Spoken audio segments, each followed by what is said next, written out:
It started with a mirror. Ava's mom loved garage sales. She would drag Ava and her older brother Derek every Saturday morning through the leafy neighborhoods of suburban Minnesota, looking for treasures that usually ended up forgotten in their basement. But that morning, Ava didn't argue when her mom called her downstairs with the usual cheerful shout, "Time to hunt for hidden gems." It wasn't the promise of toys or trinkets that drew Ava out of bed, though. It was the dream. She hadn't told anyone, not even Derek, who would have laughed anyway. But last night, she had dreamt of a hallway of mirrors, dozens of them, lining the walls like spectators. She had walked through them barefoot, hearing her own breath echoing. But one mirror had been different. It had whispered, "Come find me." So when they stopped at an old blue house on the corner of Juniper Lane, Ava's heart skipped. The air felt colder here, the shadows thicker beneath the trees, even though it was almost noon. A little hand-painted sign leaned on a tree, "Bailey's Vintage Bazaar one day." O&Ly, their mom made a beeline toward a dusty wooden table stacked with books and antique teacups. Derek groaned and pulled out his phone. Ava wondered. It sat against the hedge, leaning slightly, as though it had been left there last forgotten or hidden. The mirror's frame was iron-curved, floral, like vines curling in on themselves. The glass was so clean, it shimmered unnaturally. Ava walked closer. For a second, she thought her reflection blinked before she did. "Cool, huh?" The voice made Ava jump. A woman stood beside her, gray-haired with bright eyes that didn't blink enough. French glass, Victorian, from a hotel that burned down in 1908. It survived everything. The woman smiled. Ava didn't smile. "Back, want it?" the woman asked. "I'll give it to you for $1. Ava turned to her mom, who was chatting about cookie jars with a stranger. "Can I get this?" Her mom glanced at the mirror and wrinkled her nose. "That thing. If you want, just keep it in your room. It's ugly." Derek laughed. "It looks like it's cursed." The woman handed Ava the mirror with a wink. "It's been waiting for the right person." Ava placed the mirror in the corner of her bedroom, propped between the dresser and the wall. At first, she barely noticed it until the second night. She was brushing her hair before bed when she glanced at the glass and froze. In the reflection, her bedroom looked exactly the same. Except for one thing, she wasn't smiling. Her reflection stared back, face blank, eyes too wide. She blinked.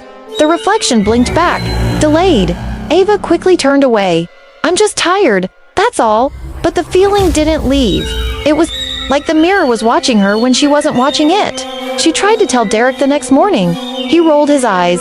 "You're such a weirdo." At school, Ava's best friend Harper asked her why she had ignored her the day before. Ava hadn't, but Harper insisted Ava had walked right past her in the hallway. That night, Ava locked her bedroom door. She lay in bed, watching the mirror through one half-open eye. At 2:04 a.m., her reflection smiled, and Ava didn't. Over the next week, things got worse. Her dolls were moved. Her sketchbook had pages filled with drawings she didn't remember making. Her teacher scolded her for snapping at another student, but she hadn't said anything. Then one night, she woke up screaming because her reflection was gone. She sat up in bed, breathing hard. The mirror was still there, but the glass was empty. Her room reflected. No Ava. Then she saw it just for a second. A shadow at the foot of her bed, shaped like her, moving toward the window. The next morning, Derek asked if she'd been sleepwalking. Said he saw her outside on the lawn at 2 a.m., standing and staring at the streetlight. She hadn't left her bed. Ava began covering the mirror with a towel. Every time she passed it, she felt the pressure like someone standing behind her, breathing down her neck. One day after school, she found the towel gone and written across the mirror in red marker, "You're the copy now." That night, she had a nightmare, except it didn't feel like a dream. She stood inside the mirror. Her room was reversed, colors off, like someone had drained the warmth. And in her bed was her another Ava, sleeping peacefully. No one heard her scream from the other side. Ava couldn't trust the mirror anymore, but worse, she couldn't trust herself. She started waking up with bruises, not the kind you get from bumping into a bedpost. These were thin, like finger marks, wrapping around her wrists and ankles. She showed Derek one morning before school, pulling up her pajama sleeve. His expression twisted. "Who did that?" "I don't know," she said.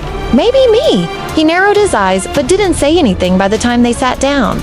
At breakfast, Ava's mother was already scolding her for breaking her art lamp the night before. Ava blinked, fork hovering over soggy cereal. "I didn't break it. You shouted at your father and stormed upstairs," her mother said sharply. "You think we imagined it?" Ava looked to Derek. He just stared down at his plate. But Ava hadn't shouted. She hadn't even spoken to them that night. The mirror was always uncovered now, no matter what Ava did. She tried taping a blanket over it. It would fall off. She tried moving the mirror to the closet. The next morning, it was back in the corner of her room, unmoved. Its iron frame pristine. Then came the moment she couldn't explain. She was brushing her hair again, trying not to look when she saw it. Her reflection had stopped. Her hand moved. The girl in the mirror didn't. Ava froze, comb still tangled in her curls. In the mirror, Ava, her other self, smiled. Not a happy smile, a knowing, cruel one. And then it walked away. Right out of the frame, Ava screamed. Her parents came, running, but the mirror showed nothing. Derek watched her quietly, lingering a moment longer than the others before shutting her door. That night, Ava didn't sleep, and neither did Mirror Ava. Ava couldn't tell anyone. Her parents had started whispering at night. Derek looked at her like he was trying to solve a puzzle. The school counselor called her in just to check, asking her about stress, about changes at home. Ava said nothing. But that afternoon, desperate, she biked back to the house where she'd found the mirror. It was empty, the yard was overgrown, the sign was gone, no lights on. She peered into the window and saw only dust and boxers. She turned to leave on, saw a note taped to the fence, barely clinging in the wind. The handwriting was frantic, looping. Don't look at her too long. That's how she learns. Every reflection is a door. She's not the first. She won't be the last. At the bottom. Bailey, that night, Ava dreamed, but it wasn't a dream. She felt that immediately. Her body felt solid, breath cold in her lungs. She stood in a hallway lined with mirrors, hundreds of them, stretching into the dark. Each mirror showed a different room. Some familiar, some not. Some had children crying. Behind the glass, some had nothing at all. In the center of the hall stood a figure, thin, tall, neither man nor woman. Their face shimmered like silver. Their hands were delicate but sharp. You brought her back, it said, voice like wind through broken windows. Ava couldn't speak. You don't remember, do you? The figure said. The mirror chose you. It always chooses someone broken. She found her voice. Who are you? The figure turned, her face fractured into 1,000 tiny Ava faces. I am the keeper of glass. I tend the doors. I record the names, and now you must choose. Do you remain, or do you become? Ava backed away. I don't understand. You will, it said gently. Before the real you fades, Ava screamed and woke up on her floor, clutching the cold iron frame of the mirror. But her reflection was already back in bed. Asleep, Ava awoke to a metallic smell, sharp, strange. Wrong, it wasn't morning yet. Her room was dim, lit only by the orange glow of the street lamp leaking through the blinds. She sat up, rubbing her eyes. Something was written on her walls, hundreds of words, scrawled in thick red ink that trailed down like tears. Some were jagged, slanted upward, others neat and looping, all in different handwriting. She climbed out of bed, heart pounding, and stepped closer. I'm sorry. She made me. Let me out. She watches while I sleep. I was Ava once. Her name appeared again and again. Ava turned to the mirror, bare, still, but in her reflection, the writing wasn't there. The mirror showed her walls perfectly clean. She turned again. The words returned, dripping down like blood. She grabbed her flashlight and ran to Derek's room. He answered in a groggy, irritated grunting till he saw her shaking, her eyes wide with terror. He followed her back, but when they opened the door, nothing. The walls were clean, Ava swore. She pointed, screamed, begged him to believe her, but Derek only stepped back, his face unreadable. Maybe you're dreaming, he whispered, but when he left, she heard him call someone.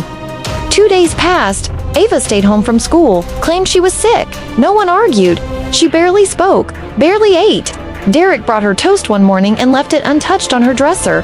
Their parents said little, their eyes tired, strained. Everyone tiptoed. Then came the party, not a real one.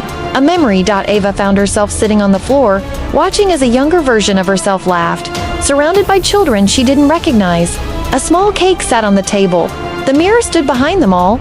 She blinked and it was gone. The room was dark again, but the decorations were still there. Streamers faded and curling. A deflated balloon in the corner. A paper plate with a single bite of cake. Ava knew this had never happened. She ran downstairs, panting. Did I have a birthday party here when I was 7? Her mom stared at her like she had asked something disgusting. No, she said. Why would you put the streamers? Her mother's voice was cold. We don't talk about that year. Then she walked away. Ava stared at her hands, whispering, what happened to me? Derek was digging now. He had kept his distance long enough. Ava wasn't just acting weird, something was wrong. He found an excuse to go through the attic, claiming he needed a costume for a school project. What he found was a box labeled Ava, old keepsakes. Inside were baby photos, scribbled drawings, a melted crayon, a lock of hair, and one photograph tucked into the back, nearly black with age. It was a girl in a yellow dress standing in front of a mirror. Not Ava, but she looked just like her. Derek turned it over. A note scrawled in faded pen. Clara, minus 1972. Last seen in the mirror room, he ran to his room and locked the door. Clara, another girl, another Ava. That night, Ava heard whispers again, but this time they came from the walls, not the mirror. She's almost done with you. She likes your skin, your bones, your memories. It's so much easier once you stop fighting. She clutched her head, sobbing, rocking in the corner of her bed. The mirror sat across the room, humming faintly. A glow pulsed behind the glass like something breathing. And then, it cracked. A single fracture split the surface. It spiderwebbed slowly, as if the glass were weeping. And behind it, Mirror Ava smiled. But now her face was different. Less like Ava, more hollow, older, sharper. She pressed her palm to the glass. Ava could feel it in her own hand, cold, sharp, biting. Then Mirror Ava mouthed two words, trade places. Ava screamed. Downstairs, Derek sat up in bed, the photo of Clara still in his hand, and in the background, faintly, the mirror in his room cracked. Ava's body didn't feel like hers anymore. She would blink and find herself standing in a different part of her room, or mid-sentence in conversations she didn't start. Her voice would sound distant in her own ears. Sometimes, she'd glance at the mirror and see her reflection smiling. When she wasn't, worse. The reflection began to leave the mirror more often. She caught glimpses of it herself, walking down the hallway, brushing past her in the bathroom mirror, standing motionless at the top of the stairs while Ava sat. At dinner below, it was seeping into her life, slowly taking her place like water through a crack in glass. Derek began noticing too. You've been weird, he said one night, standing in her doorway. Not just scared, different. Ava didn't answer. She couldn't. She was too afraid of what might come out of her mouth. Instead, she whispered, I don't know if I'm still me. Derek sat in the garage that night, the photograph of Clara beside him. He had stolen their dad's old laptop and was combing through newspaper archives. He searched Clara missing girl, 1972, Minnesota Mirror. There were results. Clara Wynn, aged 9, disappeared in 1972. Her mother claimed she vanished during a sleepover party. One moment she was brushing her hair, the next, gone. Derek felt the blood drain from his face. In a side column, he saw a quote from Clara's mother. She started talking to herself in the mirror. Then her voice changed. He knew then, this wasn't just a haunted mirror, it was a door, and something used it to escape while trapping the original inside. He ran to Ava's room. She was curled in bed, facing away. He gently touched her shoulder. Ava, she rolled over and smiled. But not like Ava, like a stranger trying to remember how to smile that night. Ava returned to the mirror world. She didn't dream. She woke up there cold barefoot, standing in the long corridor of fractured mirrors. The walls were cracked, bleeding light from within. Voices whispered from behind each glass pane. Claudia, Maya, Juliet, Ava. She turned on, saw herself. Mere Ava, but older, taller, paler. Her limbs were too long, her head tilted unnaturally. Her voice came from somewhere, deep in the glass, not her mouth. You've stayed too long. Ava backed away. What do you want from me? I want out, the reflection said calmly. And I want in. Fair trade, no. Then you'll rot here like the others. The walls around her pulsed. Dozens of mirrors glowed. Ava ran the corridor, stretching endlessly, mirrors reaching for her. Then a hand grabbed hers. Derek, but not really. A projection, his voice echoed. Don't trust anything that wears your face. Ava collapsed at the foot of the corridor. Her breath came in shallow gasps. Her hands ached. Her reflection loomed behind every piece of broken glass. Then, the keeper appeared, the tall figure in silver, faceless, ageless, hovering over the glass.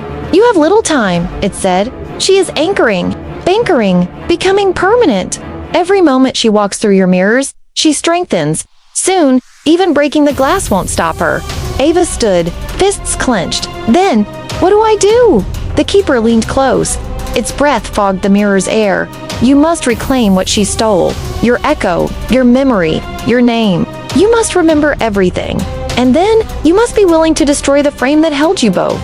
It pointed to a mirror behind her, a black-framed ancient thing, its surface rippling like oil. She made this her passage. You must make it her prison. Ava turned, nodding. And if I fail, the keeper's head tilted, then no one will remember there was ever another Ava. The keeper had vanished again, its words ringing in Ava's ears. Reclaim your echo, Ava. Wandered the mirror realm, clutching at fading memories like threads slipping between her fingers.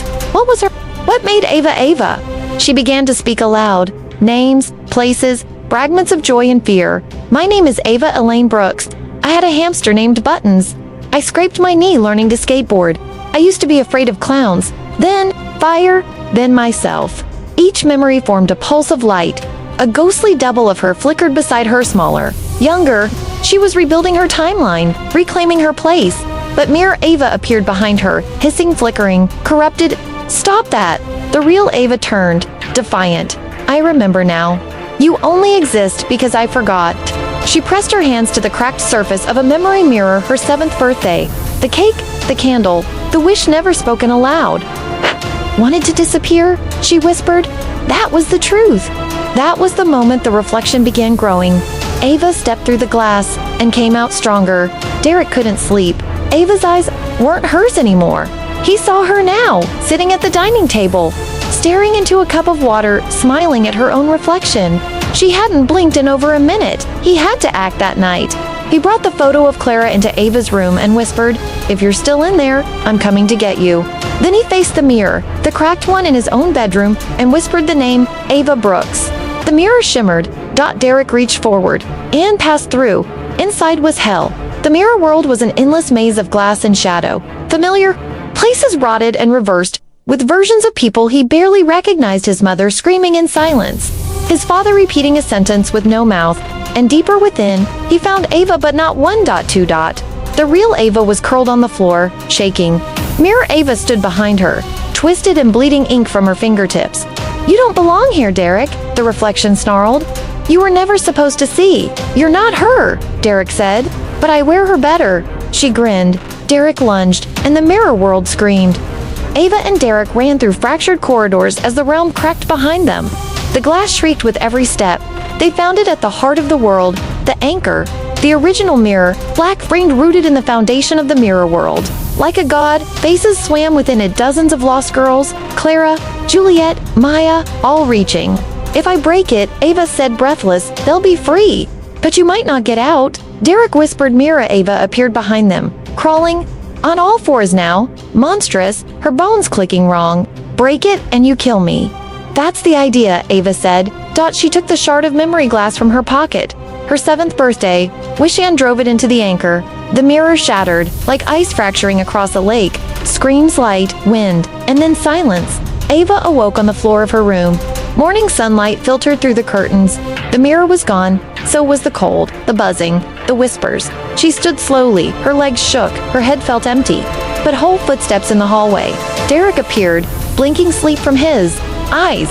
You're you, he said, simply. Ava nodded. Downstairs, their mother made pancakes. Nothing burned, no one snapped. Life, it seemed, had resumed. But that night, Ava caught her reflection blinking too early again. In the attic, in an unopened box, Derek found a photograph. He didn't remember teaching Eva smiling at the camera, but her eyes weren't smiling at all.